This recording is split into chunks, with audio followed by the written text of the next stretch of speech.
Sound of a crackling fire, distant sirens, and shouting. Have you ever seen a kingdom burn? Not a kingdom of kings and crowns, but a kingdom of music, of freedom, of defiance. I saw one burn. I saw the smoke rise over Lagos, and I felt the heat of a nation's anger. That fire was meant to silence a man, but it only made his voice louder. That man was Fela Anikulapo Kuti. My name is Sola. I was born in Lagos, raised in Sierra Leone. In the 1970s, Lagos was a living thing, loud, rough, and brutally alive.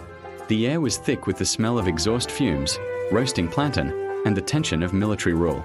Soldiers in green uniforms were a common sight, their presence a constant reminder of who was in charge. Fear was a currency we all traded in, but so was music. And that was when Fela became the soundtrack to my life. The first time I saw Fela was at the Africa Shrine. My friend, Tunde, dragged me there one humid Friday night. You have to see this man, Sola, he'd said, his eyes wide. He is not just a musician.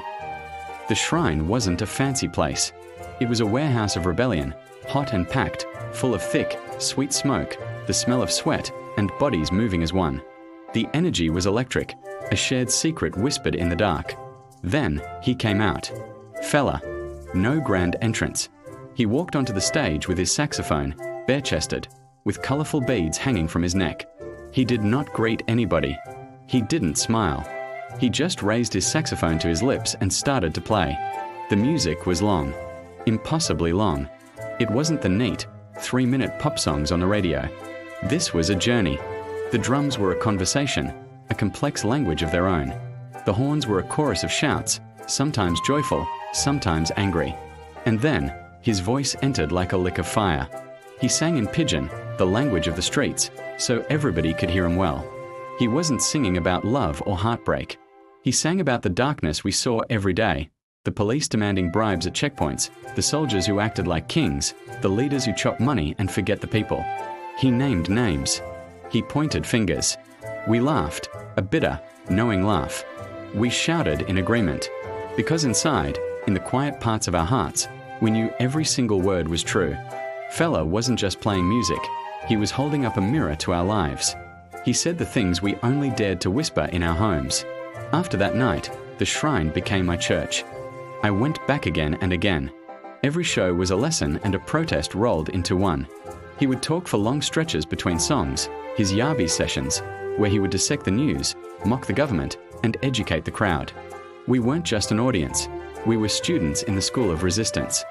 I lived not far from his home, Kalakuta Republic. It was more than a house, it was a sovereign state of mind.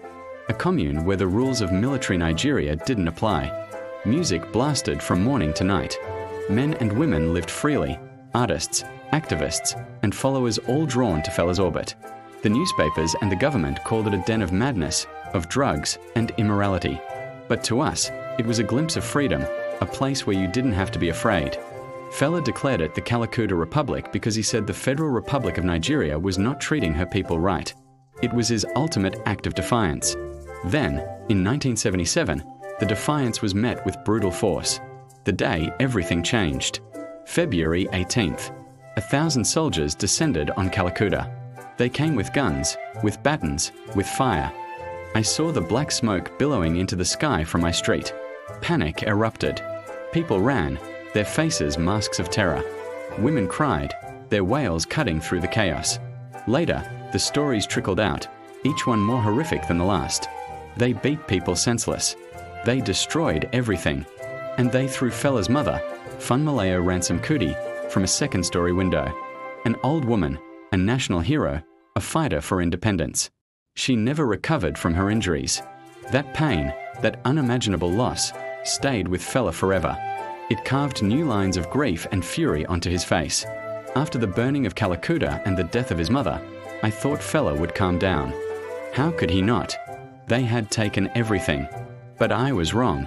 The fire didn't break him. It forged him into something harder, stronger. His anger became more focused, his message more clear. He released songs like Zombie. The beat was infectious, but the lyrics were a direct assault. Zombie no go go unless you tell him to go. Zombie no go stop unless you tell him to stop. Everybody knew who he was talking about. The song was a phenomenon. It was an insult the soldiers couldn't ignore. They were furious. Radio stations were too afraid to play it. But it didn't matter. The song seeped into every corner of Lagos, blasted from cassette players in Danfo buses, from homes, from market stalls. I remember one afternoon, police stopped the taxi I was in. They heard Fela's music playing and dragged us all out, searching us, harassing us, their eyes filled with anger.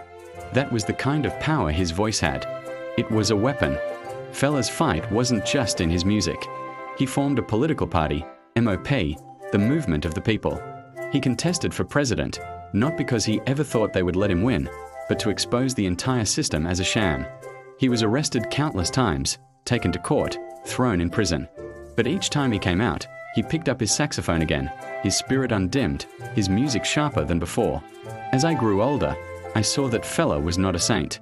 He was a complicated man.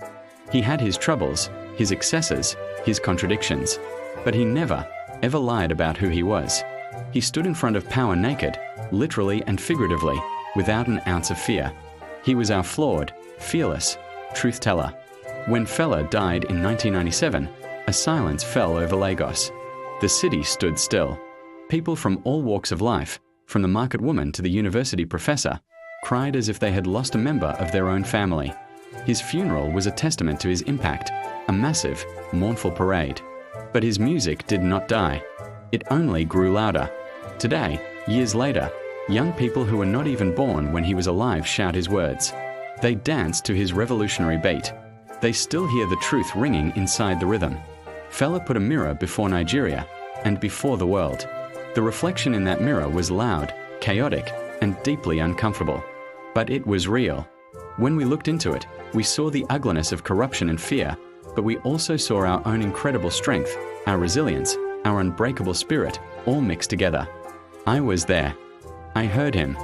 I felt the energy he commanded. And once you truly hear Fela speak through his music, you cannot unhear the truth.